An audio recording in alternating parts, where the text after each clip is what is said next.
Welcome to step one. Write a security policy. A security policy should cover the most likely threats to the network and the best ways to minimize them. A risk assessment may be used to determine how likely specific threats are. A risk assessment will often give a dollar amount that it would cost the company should a particular risk be realized, which is multiplied by the number of times that risk is likely to be realized per year. So if a particular risk is estimated to cost $2,000 each time it occurs, and it's likely to occur 3 times per year, then the cost for that risk is $6,000 on a yearly basis.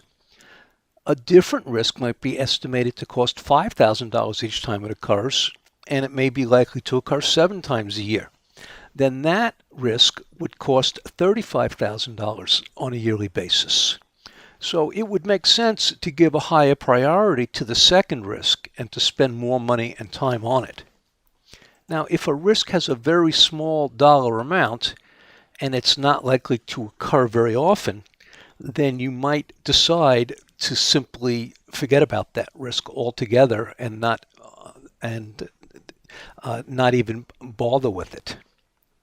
Now, you need to be aware that a risk assessment can give you a false sense of security because the risk report gives you specific numbers which seem to have validity, but they don't necessarily, because those numbers are based on guesses in the first place. So just remember, garbage in, garbage out. So when it comes to risk assessments, that's something that you might want to do if you understand the problems with it, but you don't need to necessarily do it depending upon your particular situation. Now, you must make sure to cover any laws and regulations that are applicable to your company. So, for example, Sarbanes-Oxley, most corporations are subject to that.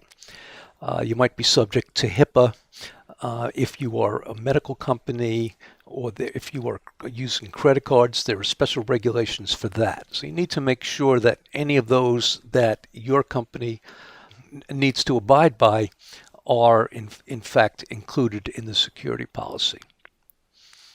Now, in the security policy, you definitely want to include clearly defined roles and responsibilities. So who is it that's in charge of keeping the firewall updated? Who's in charge of backup? That sort of thing. Next, you want to make sure that you involve management in the creation of the policy, and also make sure that management signs off on the policy.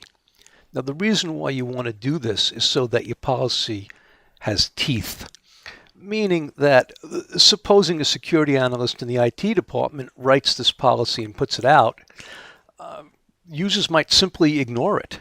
But if the president of your company tells people that they must follow this, then it's likely that they will. You want to make sure that your security policy is a high-level document and understandable by all employees. It should be broad as opposed to technology specific. Writing the policy in this manner has the benefit that the security policy should rarely require updating.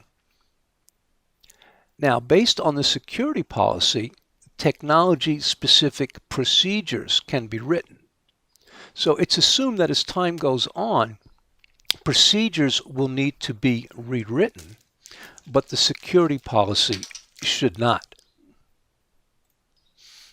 Now, an example of a specific procedure would be, what should the person in charge of backup specifically be doing daily to make sure that the backup is done properly? And lastly, you want to make sure to include an acceptable use policy, that's AUP, in the security policy. Now, an acceptable use policy is very specific, indicating to end users exactly what they are allowed to do on the network and what they're not allowed to do.